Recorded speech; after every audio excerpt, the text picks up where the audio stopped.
ভগবদ গীতার 20 যুগের 44 নম্বর শ্লোক আর 45 নম্বর শ্লোকে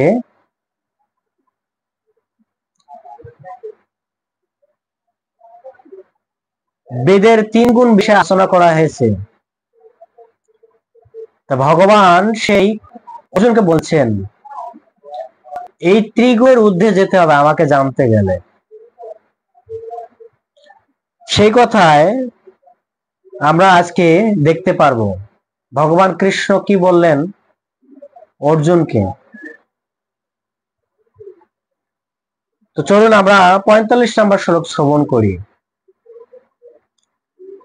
ত্রৈগুণ্য বিষয় বেদ নিরস্ত্রৈগুণ্য ভাবার্জুনম নির্দ্বন্দ্ব নিত্য আসক্তস্থ নির্যোগক্ষম আত্মবানম। এই শ্লোকের অনুবাদে বলা হয়েছে বেদের প্রধানত জড় প্রকৃতির 3টি গুণের বিষয়ে আলোচনা করা হয়েছে। হে অর্জুন, তুমি সেই গুণগুলিকে অতিক্রম করে নির্গুণ স্তরে অধিষ্ঠিত হও। সমস্ত দ্বন্দ্ব থেকে মুক্ত লাভ আত্মরক্ষা দুশ্চিন্তা থেকে মুক্ত হয়ে অধ্যাত্ম চেতনায় অধিষ্ঠিত হও।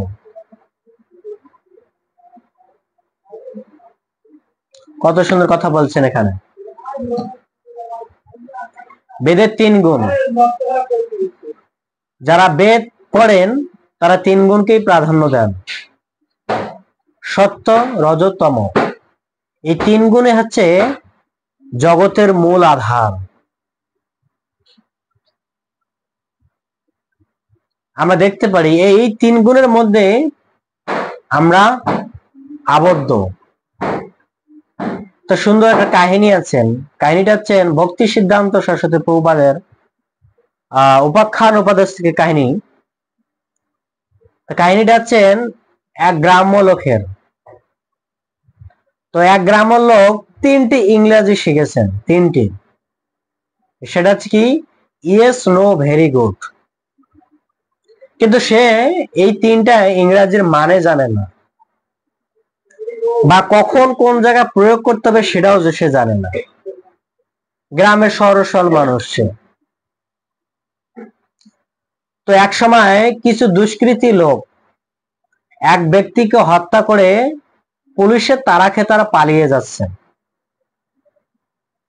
যখন পুলিশের তাড়া খেয়ে তারা পালিয়ে যাচ্ছেন, তো সেই ব্যক্তিটা সরল ব্যক্তিটাকে দেখতে পেয়েছেন তারা,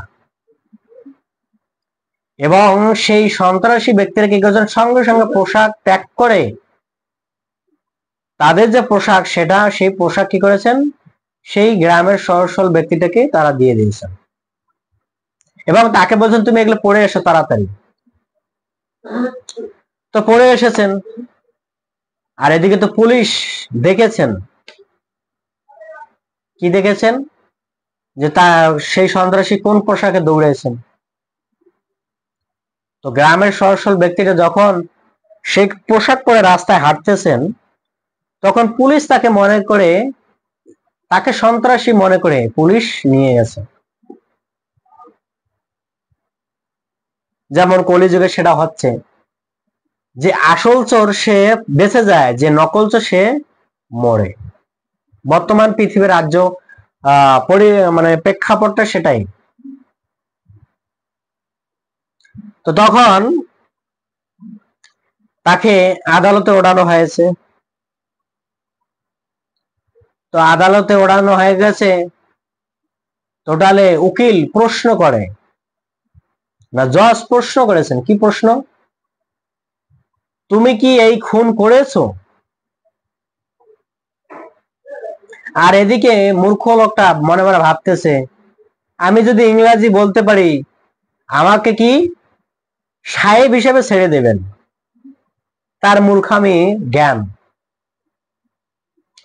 তো তখন সে ফার্স্ট ইংরেজি প্রয়োগ করছেন, কি ইয়েস। তো যখন ফার্স্ট ইংরেজি প্রয়োগ করছেন, সে মনে করছে বাহ আমি কত বড় কি সাহেব। এদিকে যখন সে ইংরেজি সম্পন্ন করছেন, তখন জজ বলছেন তোমার সাথে আর কে কে আছে?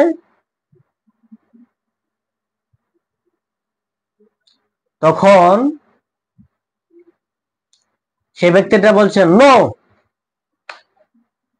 দ্বিতীয় প্রয়োগ করছেন, সে বলছেন নো, সে জানেন না কি প্রয়োগ করছেন। যখন নো প্রয়োগ করছেন, জজ তাকে তৃতীয় নম্বর প্রশ্ন করেছেন, তোমাকে এখন ফাঁসি দেওয়া হবে, তুমি কি সেটা রাজি? তখন ও শেষ চিন্তা করলে, শেষ অস্ত্র এটাই প্রয়োগ, এটাই করলে মনে হয় আমি বেঁচে যাব। সেটা কি? Very good. যখন এই তিনটা প্রশ্ন উত্তর দিয়েছেন, সে মূর্খ লোক জানে না যে কি প্রশ্ন করছে আর কি উত্তর দিয়েছে। এখান থেকে, এই গল্প থেকে শিক্ষা এটাই, ভক্তি সিদ্ধান্ত সরস্বতী প্রভুপাদ বলেছেন, কি বলছেন, যে জ্ঞানীরা কখনো ভগবত ধামে যেতে পারেন না,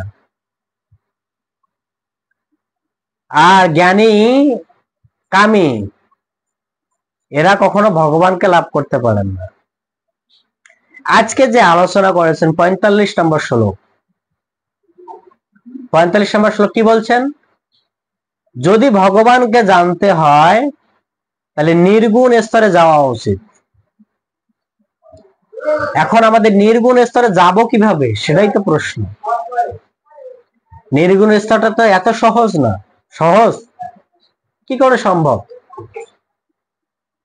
আমরা বেদের 3 গুণকেই প্রাধান্য দিচ্ছি, কলিযুগের মানুষ জানেই না সত্যগুণ কি, রজগুণ কি, তমগুণ কি। তারা 3 গুণকেই ভালো করে জানে না, তারা নির্গুণ স্তরে যাবে কি করে? মহাপ্রভু জানেন, মহাপ্রভু জেনে কলিযুগের জন্য সহজ পন্থা নিয়ে আসছেন।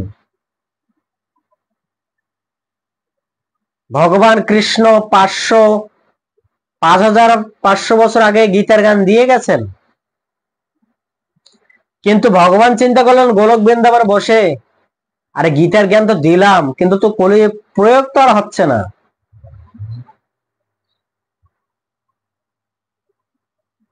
যেহেতু জ্ঞান প্রয়োগ হচ্ছে না, তখন ভগবান আবার পুনরায় সেই জ্ঞানকে প্রতিষ্ঠিত করার জন্য ভগবান চৈতন্য মহাপ্রভুর ভক্তরূপে আবির্ভূত হলেন।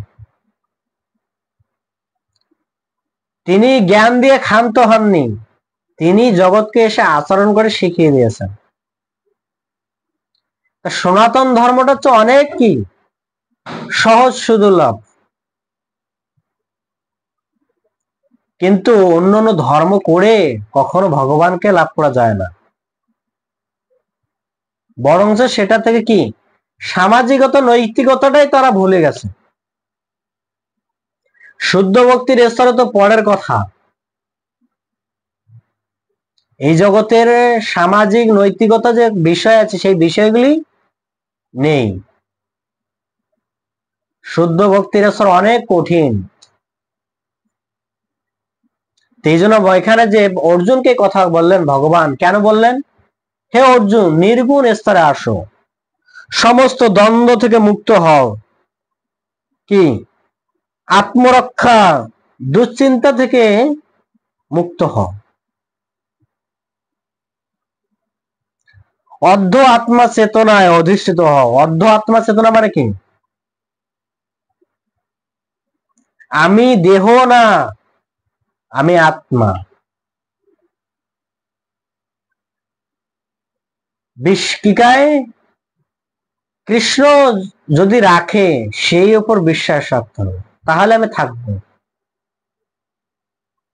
এই জগতের একটা কথা আছে, রাখে কৃষ্ণ মারে কে, কারো সাধ্য নাই যে তাকে মারবে। কৃষ্ণ যাকে মারবে কারো সাধ্য নাই তাকে রাখবে, সহজ কথা। কিন্তু এই চেতনা যাওয়াটাই তো বিশাল। কেননা বর্তমান রাজা চোর আর প্রজারা তো আরো বেশি চোর। সেখানে কি করে, সত্যগুণ কি, রজগুণ কি, তমগুণ কি, সামথিং, এই জ্ঞান উপলব্ধি করা তো দুষ্কর। কেননা কলিযুগের মানুষ, যেহেতু কি এর আগের সালে আলোচনা করেছেন, তারা জড় ঐশ্বর্যের প্রতি অত্যন্ত আসক্ত। যেমন অমৃশ মহারাজের ভাই ছিলেন, ভোগের প্রতি অত্যন্ত আসক্ত।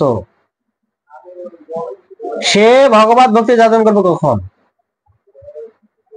কিন্তু অমৃশ মহারাজ নারদ মুনিকে প্রেরণ করেছিলেন যে মুনিবার কৃপা করে আমার ভাইয়ের জন্য কিছু করুন।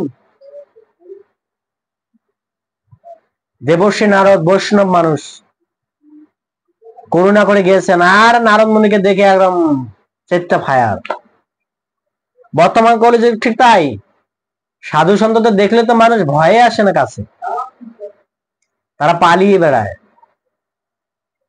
কারণ সাধুর কাছে যাবে মানে কি, বক বক করবে, কি করবে, জগতের বিষয়ে আলোচনা করবে, এই ভালো না ওই ভালো না, বের হয়ে যান, মুখ ভগবত ধামে যান। তারা তো আর এই কথা বলবে না কি করে ভোগ করা যায়, কি করে বৃদ্ধি করা যায়। এই হচ্ছে কলিযুগের মানুষের দুর্দশা অবস্থা।